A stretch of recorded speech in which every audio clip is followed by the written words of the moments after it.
Hello again.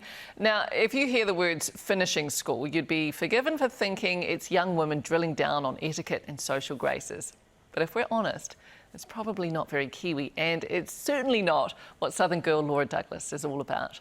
Matt Chisholm heads to the Deep South and discovers you can take the girl out of the country, but you can't take the country out of the girl.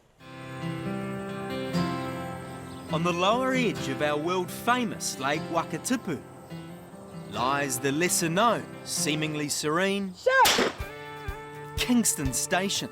Look at the orange target and then shoot it. Here we go. Home to the Southern Girl Finishing School. Look at it, shoot! Yeah! Smashed it! And that's how we shoot shit in the Momo.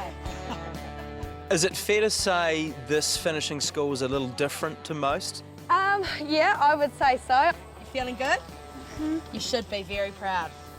High five. I would say when most people hear the term finishing school, they think of back in the olden days where mums would send their daughters to learn how to be proper little ladies. You know, walk with your good posture, with your books on your head and, you know, mind your P's and Q's. Shoot!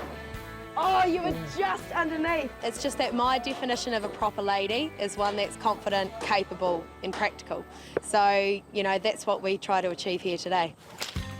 Today is Laura Douglas's second Southern Girl Finishing School workshop. Where have all these young people come from? Seems like all over the South Island today. It's always classed as male, boys, men type of stuff, and it's great getting our girls into it. Common sense isn't very common these days. 13-year-old Tyler Rose is one of 11 girls here today. This is supposed to be for the blokes. Well, I don't think so. Yeah, I think, we should be allowed to too. Yeah. I completely agree with you. Yeah. Yeah. When you're ready, ask her to walk. We do some horse lunging, hammering nails. Then we do the stock whip cracking, which is probably something that not a lot of them have to do, but it's a really good skill to have if you're ever rounding up cattle, training your own sheepdog, or just want to have a cool party trick. Handy. Yes, Ellen! We get into the sheep handling and mustering. Then we move into changing tyres, jump-starting my awesome tractor behind me here, and then we head over to the Momo and we do some shooting.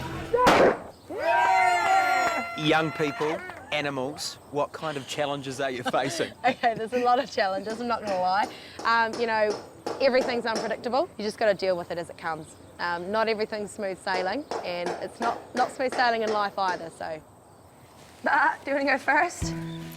This 32-year-old Southern girl knows that as well as anyone. Laura was born and bred on a sheep and deer farm in Mossburn, Southland. It was a very typical Kiwi rural upbringing. Before heading off to boarding school in Invercargill. I ended up going to Verdon College, but I boarded at the Southland Girls High hostel, which looking back was a very strange thing to do. And so I never really completely fitted in at the hostel because I went to a different school, and I never really fitted in properly at school because I wasn't from Invercargill like all the other kids. Were you bullied? Yeah, no, definitely. I just didn't have the self-confidence to stand up for myself, and I let people push me around. Life got better at Otago Uni, So it was just go to uni or go to uni. where Laura got out into the hills, taking young women hunting. We really want to go out with the boys, but we don't want to make dicks of ourselves, so, you know, can you take us out? So I'll take these girls out. And it's not just, you know, how to shoot and how to hunt, it's the stuff that girls typically get picked on for. So don't slam the truck doors when you get out. Don't wear perfume before a hunting trip. Don't even shower before a hunting trip. The seed for Laura's finishing school was planted. But first, she felt like she needed a crack at the corporate world. It was exhilarating to start with because, you know, little old small-town Mozzie girl in like a skirt and stilettos strolling down Main Street of Wellington. Money was always good, and money's a great thing to have, but if you don't have that satisfaction and feel like you're having that impact outside of making money, what's the bloody point? Laura found the point It's amazing what one little picture can do. while doodling at her desk. I started drawing myself, and there was a dog at my feet, and then I was looking out on a driveway and there was a jet boat and a four-wheel drive truck. and then there was a fence, and there was a horse on the other side of the fence, and then in the background there were like big mountains, and underneath it I just wrote Laura's life in 5 years' time. She resigned within 3 months. I just started spitballing ideas, and I did come back to that feeling of satisfaction taking girls out hunting and how cool that was. And that really was the start of Real Country. Back then it was called Southern Girl Experience, until someone sort of said it sounded a bit like a strip club. That could have fired too, though. Probably, you know, with the stock whips and everything, I can see how it could go that way. Seriously though, the initial plan to make a buck with Real Country, tourism. Teaching people how to clay bridge shoot, target shoot with air rifles with scopes on them, fire bows and arrows, and crack a stock whip like my granddad taught me. And did you have a stash of savings or family money that you could tap into to get this off the ground? I wish I did.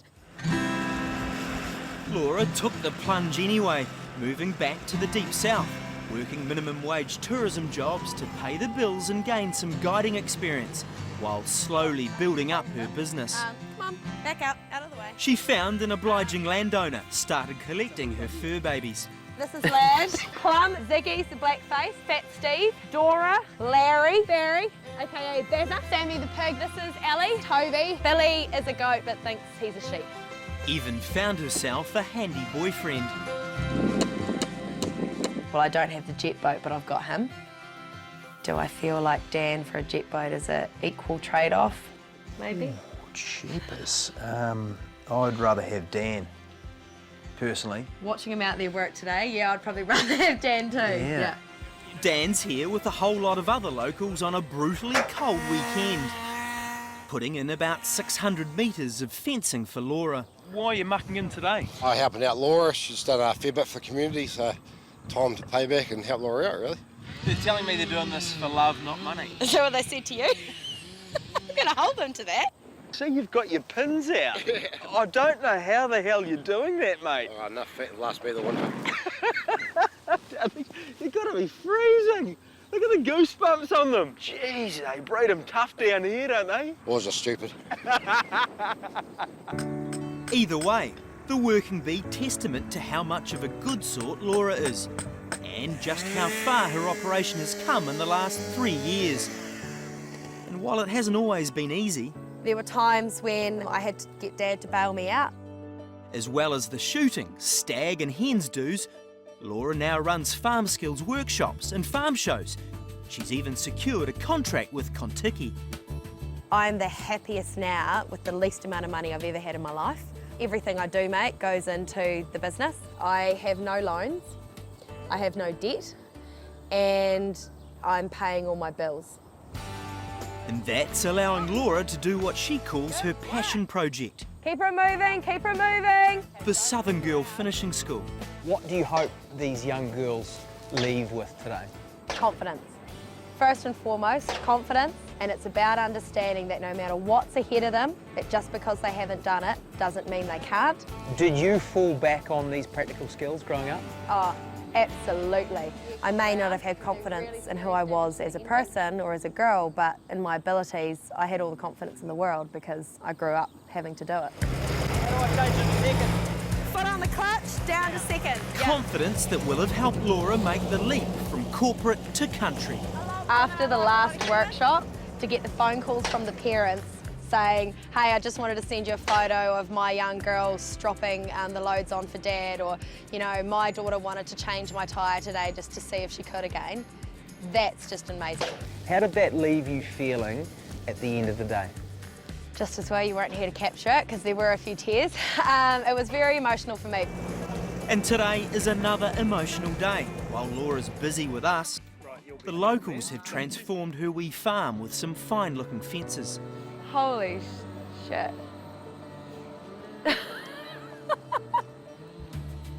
Oh my God, how has this all happened in like a couple of hours? I don't know how you're feeling, but I'm getting emotional. This is awesome.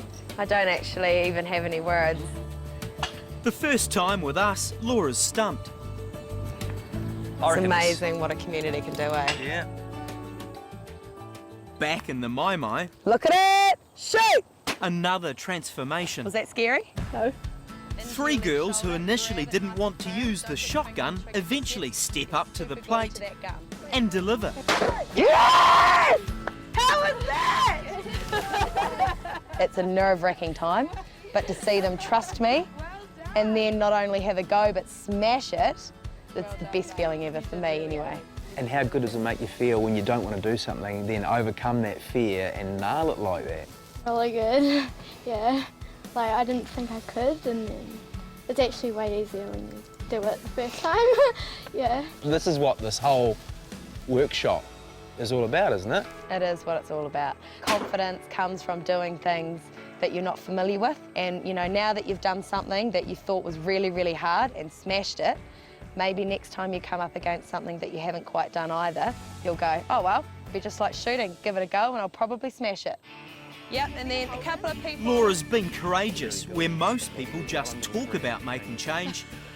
She's taken a punt in life and it's paid off. I reckon there's quite a lesson in this for all of us. You've become, for me, quite a teacher. That's pretty cool to hear. I may not be able to impact everybody, but if I impact one person, they can impact a few more. And it's about opening up people's eyes to see that there's a lot more out there.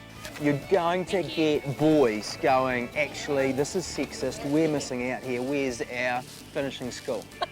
You reckon? I reckon. Do you know what? That's not a problem. That's a great, you know, if that happens, I will be stoked. And I'm in the process of trying to identify a couple of good male role models. If you are looking for a good male role model, Are you putting your name forward, Matt? I know lots of people. Righto. She is so fabulous. Laura's planning another finishing school for the October holidays and says there'll be more to come.